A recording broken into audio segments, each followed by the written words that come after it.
Ada banyak cara untuk meningkatkan ekonomi sebuah negara, mulai dari membuat kebijakan yang pro rakyat, kemudahan berusaha, kesamaan peluang di dalam akses pendanaan, pasar bebas yang diterapkan tanpa intervensi regulator yang memihak ke perusahaan besar atau ke perusahaan BUMN, pasar adil atau fair market, bertumbuh pada kualitas dan servis, bukan pada kekuatan modal besar dan keberpihakan peraturan yang direkayasa. Membiarkan IKM atau industri kecil menengah untuk mengkopi merek-merek besar dunia, membiarkan mereka tanpa izin berusaha untuk membuat atau memproduksi barang-barang apapun tanpa izin itu karena barang itu tidak dimakan, tidak dimasukkan ke mulut yang mungkin berefek bisa mematikan. Beda dengan industri makanan, jamu, obat-obatan. Ini harus dijaga karena benda-benda ini tadi adalah sesuatu yang dimasukkan ke tubuh manusia dan itu harus dijaga sekali lagi. Kalau pupuk, fashion, benda beginian nggak akan ada yang makan. Ya biarkan saja tanpa izin, biarkan pasar yang memutuskan. Ada lagi cara membangun ekonomi Indonesia yang lebih agresif. Sampai saat ini belum dilakukan oleh pemerintah yang coba kita usulkan, semoga bermanfaat. Kepada Pak Presiden, kita tidak saling kenal. Bagaimana kita bersahabat lewat udara saja. Cara ini akan lebih cepat dan lebih baik karena tidak mengganggu konstelasi politik di sekitar istana. Pak Jokowi, bersama ini kita bermaksud menyampaikan ide untuk memajukan bangsa Indonesia ini, ekonomi Indonesia ini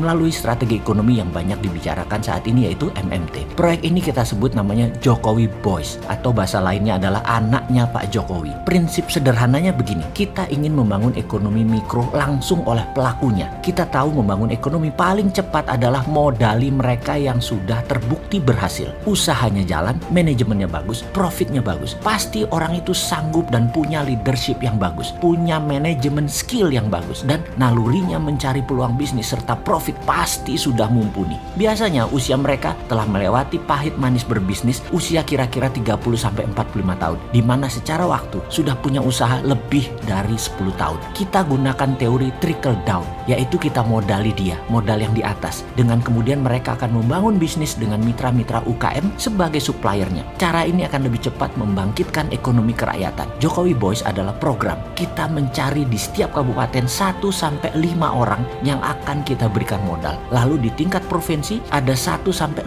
orang. Di setiap provinsi juga akan negara modali. Modalinya bagaimana maksudnya? Kita berikan mereka standby loan. Loan ini sangat rendah biaya bunganya, bahkan boleh 0 atau hanya biaya administrasi bank. Setiap orang di tingkat provinsi dapat standby loan 1 triliun misalnya. Uang tersebut baru cair kalau ada counterpart dalam tanda petik, misalnya dia beli hotel, bangun pabrik, menambah aset produktif lainnya. Bank yang mencairkan dana tersebut akan memegang aset tersebut sampai lunas tentunya. Kelincahan standby loan ini akan membuat setiap daerah bisa bertumbuh dengan menggelontorkan dana ke mereka yang sudah pengalaman dan terbukti berhasil. Syarat lain Pak Jokowi Boys ini adalah bukan orang yang itu lagi. Cari kader baru. 5 dikali 33 provinsi itu sekitar 150-an orang, dan 5 dikali 400-an kabupaten kota adalah sekitar 2000-an orang. Manusia unggul tentunya. Provinsi sampai 1 triliun, di kabupaten kota kita berikan sampai 500 miliar. Dan program ini adalah program 4 tahun ke depan. Total nilai investasinya sekitar 1.150